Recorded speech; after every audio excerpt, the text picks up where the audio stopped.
మనకు స్వాతంత్రం తేలిగ్గా రాలేదు, ఒక్క రోజులో రాలేదు, ఒక్కరి పోరాటంతో రాలేదు. ఎన్నో దశాబ్దాల పోరాటం, ఎన్నో తరాల ఉద్యమం, ఎందరో మహనీయుల బలిదానం, ఎందరో అమరవీరుల ప్రాణత్యాగం మనకు స్వాతంత్రాన్ని అందించాయి. మహాత్మా గాంధీ అహింసను ఆయుధంగా మార్చారు. సుభాష్ చంద్రబోస్ ధైర్యాన్ని దేశభక్తికి ప్రతీక చేశారు. భగత్ సింగ్ తన ప్రాణాన్ని దేశం కోసం అర్పించి యువతలో విప్లవ స్ఫూర్తిని రగిలించారు. సర్దార్ వల్లభాయ్ పటేల్ దేశాన్ని ఐక్యం చేశారు. అంబేద్కర్ మనకు రాజ్యాంగాన్ని అందించారు. తెలుగు నేల కూడా స్వాతంత్ర సమరంలో తనదైన ముద్ర వేసింది. అల్లూరి సీతారామరాజు పోరాటం, పెంగళి వెంకయ్య రూపొందించిన జాతీయ జెండా మన తెలుగు నేలకు గర్వకారణం. 80 ఏళ్ల కిందం మన పెద్దలు ఒక స్వప్నం చూశారు.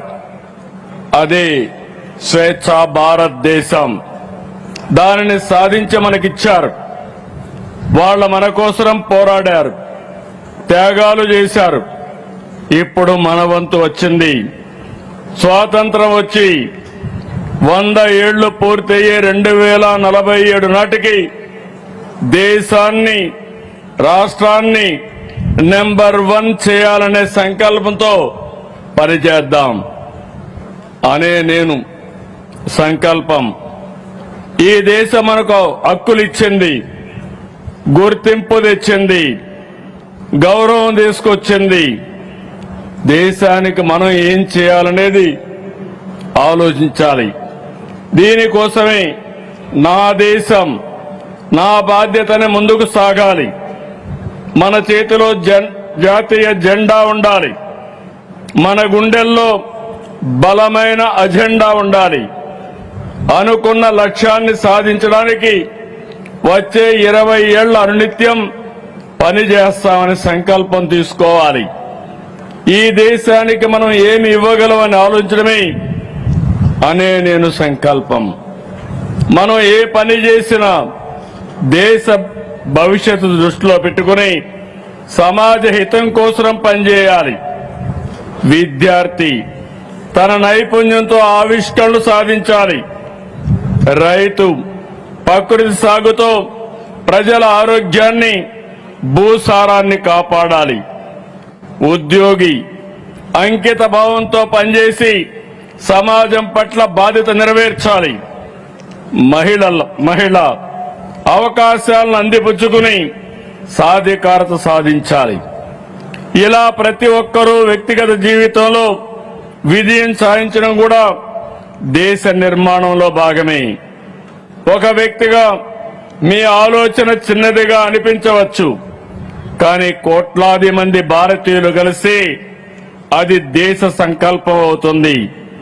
అందరం ఒక కొత్త స్వప్నాన్ని సాకారం చేయాలి. అది వికసిత్ భారత్ 2047, స్వర్ణాంధ్ర 2047. 80 ఏళ్ల క్రితం మనం స్వేచ్ఛను సాధించుకున్నాం. వచ్చే 20 ఏళ్లలో ప్రపంచాన్ని జయిద్దాం. ఒకటే లక్ష్యం, ఒకటే గమ్యం. ప్రధాని శ్రీ నరేంద్ర మోడీ గారు వికసిత్ భారత్ లక్ష్యాన్ని నిర్దేశించారు. మనం స్వర్ణాంధ్రప్రదేశ్ లక్ష్యాన్ని పెట్టుకున్నాం.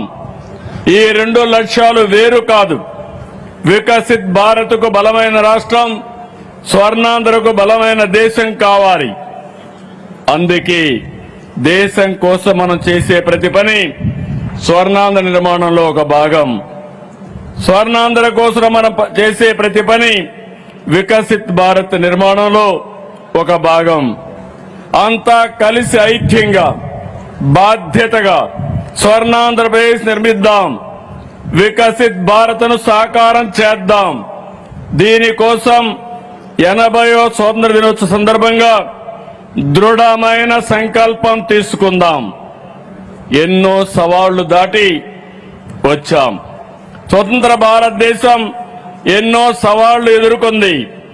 రాష్ట్రం కూడా ఎన్నో ఒడుకుదొడుకులు చూసింది. ప్రత్యేక రాష్ట్రం కోసం పొట్టి శ్రీరాములు గారు చేసిన త్యాగం మనకు గుర్తింపు తెచ్చింది. 1953 అక్టోబర్ 1న కర్నూలు రాజధానిగా ఆంధ్ర రాష్ట్రం ఏర్పడింది. 1956 నవంబర్ 1వ తారీఖున హైదరాబాద్ రాజధానిగా తెలంగాణతో కూడిన ఆంధ్రప్రదేశ్ అవతరించింది. 2014లో మరోసారి రాష్ట్ర విభజన జరిగింది. ప్రతిసారి సవాళ్లు, సంక్షోభాలు మారుతూ వచ్చాయి. కానీ ప్రతిసారి ఆంధ్రప్రదేశ్ ప్రజల పట్టుదలే గెలిచింది. 2014లో నవ్య ఆంధ్రప్రదేశ్ తొలి ముఖ్యమంత్రిగా నాకు అవకాశం ఇచ్చారు. విభజన కష్టాలు అధిగమించి రాష్ట్రాన్ని అభివృద్ధి పథంలో నడిపించేందుకు ప్రయత్నించాం. 2019 పరిస్థితులు పూర్తిగా మారిపోయినాయి. 2019లో వచ్చిన పాలకులు 5 ఏళ్ల పాటు రాష్ట్రాన్ని విధ్వంసం చేశారు. వ్యవస్థలు నిర్వీర్యం చేశారు. ఆ 5 ఏళ్లు చీకటి రోజులు చూశాం. గత పాలకుల అహంకారం, అసమర్థత, అవినీతి, అరాచకంతో రాష్ట్రం 30 ఏళ్లు వెనుకబడింది. ఆర్థికంగా రాష్ట్రానికి కోలుకోలేని దెబ్బ తగిలింది. అలాంటి పరిస్థితిలో 2024 ఎన్నికలు వచ్చాయి. ఆ ఎన్నికల్లో నరేంద్ర మోడీ గారు, పవన్ కళ్యాణ్ గారు, నేను కలిసి కూటమిగా ప్రజల ముందుకొచ్చాం. ప్రజలు గెలవాలి, రాష్ట్రం నిలవాలని కోరాం. కూటమిపై నమ్మకంతో అఖండ విజయాన్ని అందించారు. 94% స్ట్రైక్ రేటుతో 57% ఓట్ షేర్తో చరిత్రలో నిలిచిపోయే తీర్పు ఇచ్చారు. ఆ తీర్పును అధికారంగా భావించలేదు. రాష్ట్ర పునర్నిర్మాణం కోసం ఇచ్చిన బాధ్యతగా తీసుకున్నాం. అందుకే పాలకులుగా కాదు, ప్రజలకు సేవకులుగా పనిచేస్తున్నాం. తొలి సంతకం నుంచి సంక్షేమానికి, అభివృద్ధికి, సుపరిపాలనకు అసలైన అర్థం చెప్పాం. 26 నెలల్లో ప్రజలకు మార్పు కనిపించేలా పనిచేశాం. విధ్వంసం నుంచి వికాసం వైపు, సంక్షోభం నుంచి స్థిరత్వం వైపు, అనిశ్చిత నుంచి ఆత్మవిశ్వాసం వైపు రాష్ట్రాన్ని నడిపిస్తున్నాం. స్వర్ణాంధ్ర 2047 విజన్.